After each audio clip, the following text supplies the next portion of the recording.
দর্শক, channel S digital নিউজে আপনাদের স্বাগত।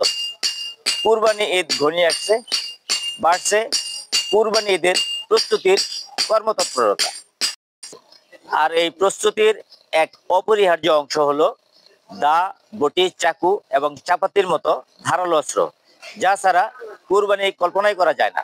আর তাই দেশের কামার পল্লীগুলোতে বেড়েছে কর্মচাঞ্চল্য। সকাল থেকে রাত কয়লার ঘনঘনে আগুনে পুড়ছে লোহা, ঘামে ভেজা কামারের হাতুড়ির আঘাতে তৈরি হচ্ছে কুরবানির অপরিহার্য সরঞ্জাম।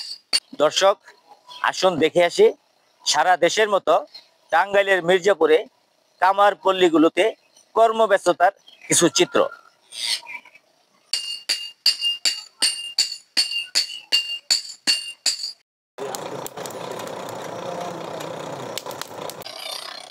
কাজের চাপ কি গত বছরের তুলনায় কম না বেশি?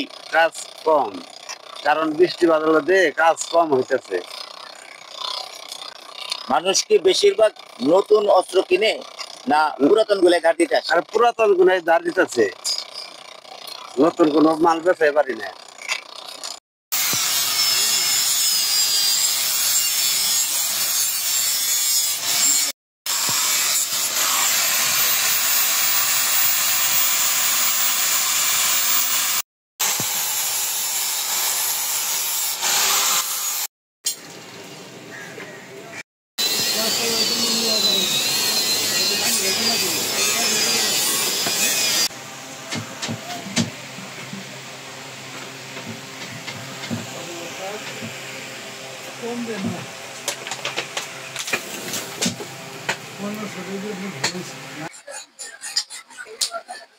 কি নিলেন আপনি?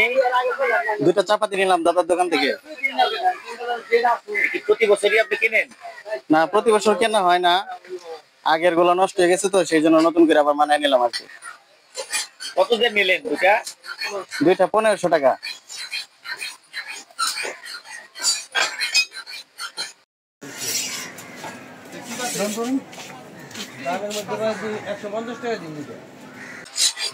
কাজের চাপ কি গত বছরের তুলনায় কম না বেশি? গত বছরের থেকে অর্ধেক কাজ এই বছর। লোকজন কি নতুন অস্ত্র বেশি কিনে না পুরান অস্ত্র ধার দিতে আসে? এবার পুরানটাই বেশি ধার দিতেছে, নতুন তার কাস্টমার খুবই কম।